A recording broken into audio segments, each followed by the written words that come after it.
السلام علیکم. محمد رضا صدیق اپنے پروگرام میس ویوز کے ساتھ حاضر خدمت ہے.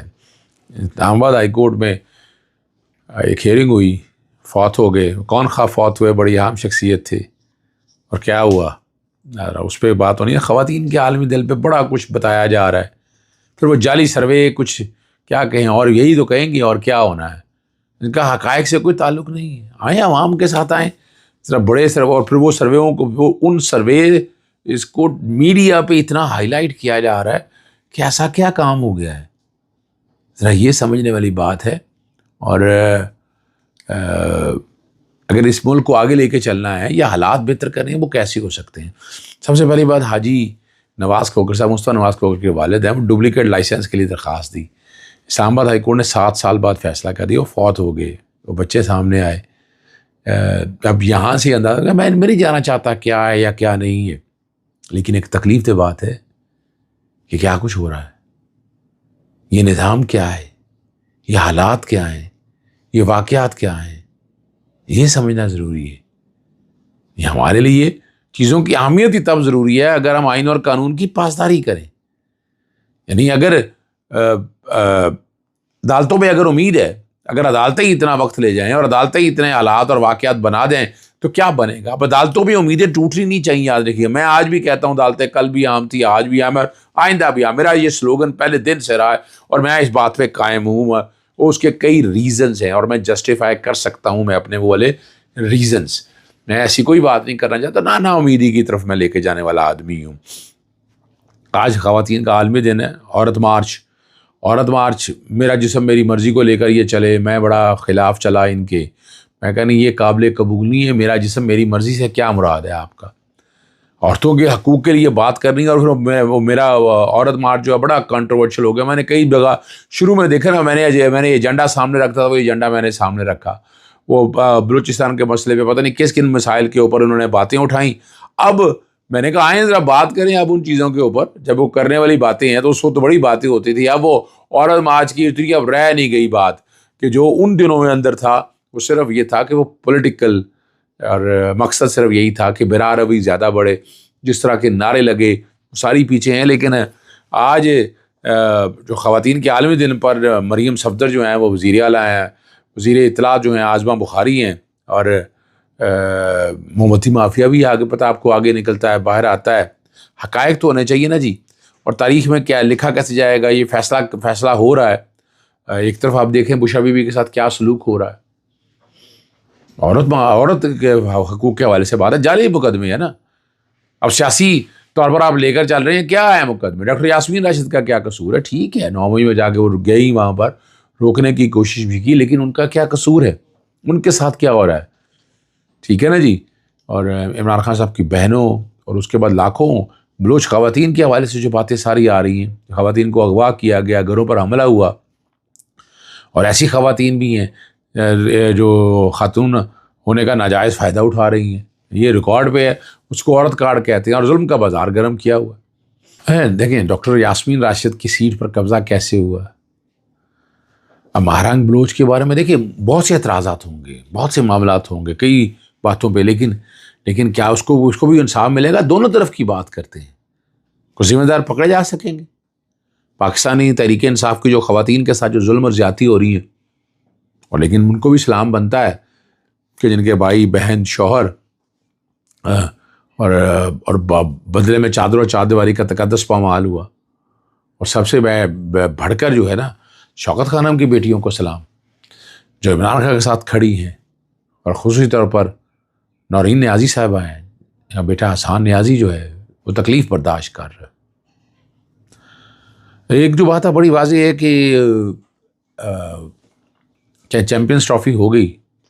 اب 23 تاریخ کو پاکستان تحریک انصاف کوئی جلسہ یا گیدرنگ کر پاتی ہے؟ پریشانی تو بہت ہے. حکومت اور ادارے اس بات سے بڑے پریشان ہیں, خوفزدہ ہیں ایک طرح سے اگر کہا جائے. اگر اجتماع ہو تو پاکستان تحریک انصاف کے لوگ اکٹھے نہ ہو جائیں, عمران خان کے زندہ باد کے نعرے نہ لگ جائیں.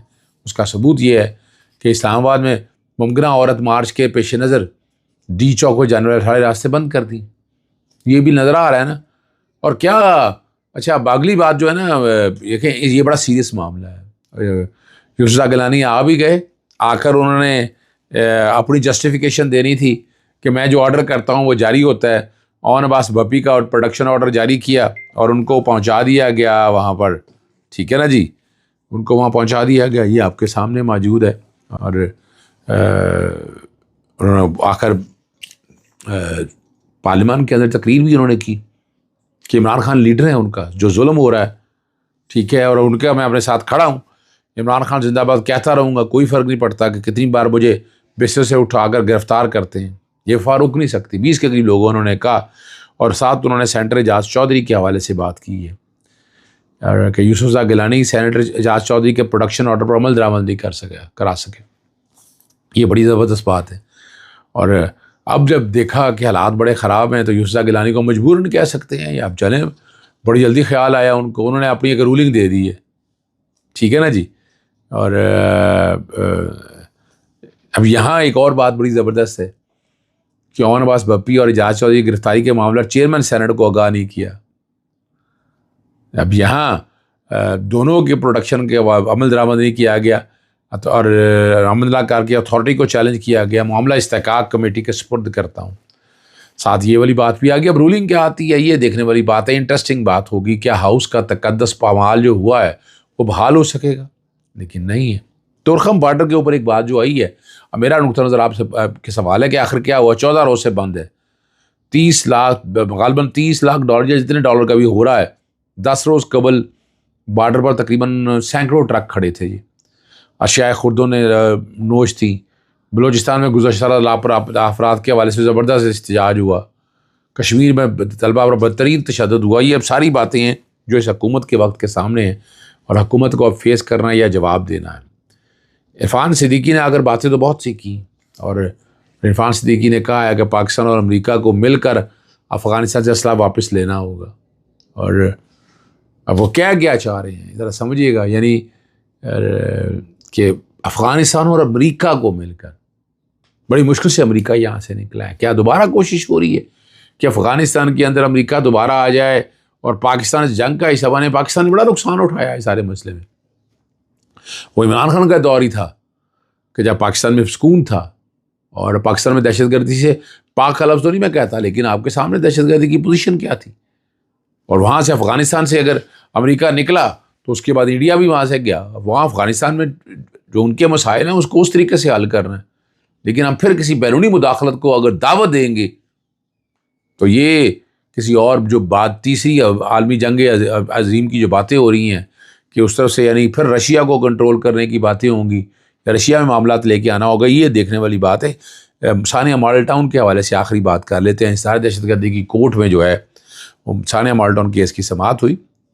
جواد حامد ہیں مدعی جو ہیں, اس پر جزوی جرا جو ہے وہ ہو گئی اور عدالت نے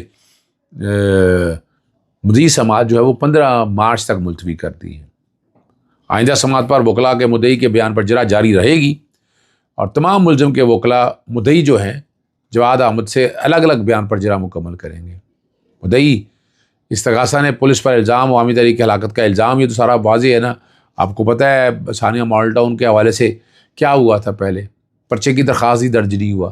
جنرل راحیل شریف صاحب تھے, 22 سے 22 کے آرڈر آ گئے, پھر ہائی کورٹ کا حکم ہوا, پھر جنرل راحیل شریف کے کہنے کے بعد جو ہے ان کی انٹرونشن کی وجہ سے پرچہ درج ہوا. پرچہ درج میں نام سارے نکال دیے گئے. ادھر سے پولیس نے اپنا مقدمہ درج کر دیا. پھر الٹیمیٹلی استغاثہ دائر ہوا. استغاثے کے حوالے سے بھی اب یعنی انصاف پاکستان میں ایسا ہی ملتا ہے. میں اور کیا کہہ سکتا ہوں, میں صرف یہی بتانا چاہ رہا ہوں کہ یہ حالات ہیں. عجیب سا ایک اور کیس جو ہے وہ آپ کے سامنے رکھنا بڑا ضروری ہے. لاپتہ نوجوان فیضان عثمان کی فیملی کے کیس میں عدالت کا حکم آ گیا. شہریوں کے نام سفری پابندی کے فہرست میں شامل کرنے کے خلاف کیس بغیر اسکروٹنی اور ورکنگ پیپر ECN میں ڈالنے کا معاملہ سب کمیٹی کو کیسے بھیجا؟ یہ بڑی مزیدار بات ہے. جسٹس بابر ستارہ نے سیکرٹری داخلہ سے آئندہ سماعت پر بیان حلفی طلب کر لیا. اس کیس کا تحریری فیصلہ جاری کر دیا گیا ہے. جسٹس بابر ستار نے لکھا ہے کہ فیضان عثمان کی بازیابی کے بعد فیملی کے نام سفری پابندی کی فہرست میں شامل کرنے کے خلاف کیس ہے. 13 سالہ بچے سمیت فیملی کے 9 میں سے 7 ممبران کے نام جو ہے نا ECL پر رکھنے کا نوٹیفیکیشن معطل کر دیا. اور عدالت کو بتایا گیا تھا کہ حساس ادارے کی سفارش پر ایک فیملی کے 9 افراد کے نام ECL پر ڈالے گئے. اور سزادار نے پھر 7 افراد کی حد تک سفارش واپس لے لی، صرف 2 کی حد تک برقرار رکھی۔ اب وزارت داخلہ حکام عدالت کو مطمئن کرنے میں ناکام ہو گیا ہے۔ ہم کبھی بھی کسی کے لیے اہم نہیں ہوئے، یہ سارے ہمارے وہم کا کھیل ہے۔ اگر ہم اچانک کہیں غائب ہو جائیں، جو بات آپ کے سامنے ہے، یہاں کوئی کیس کا منتظر رہتا ہے نہ بے چین، لوگ اور چیزیں اتنی تیزی سے ہماری جگہ بھر دیتی ہیں کہ کبھی اگر واپس لوٹ کر بھی آئیں تو خود کا آنا خود پر بھاری لگنے لگتا ہے۔ یہ یاد رکھیے گا۔ اجازت چاہتا ہوں۔ السلام علیکم۔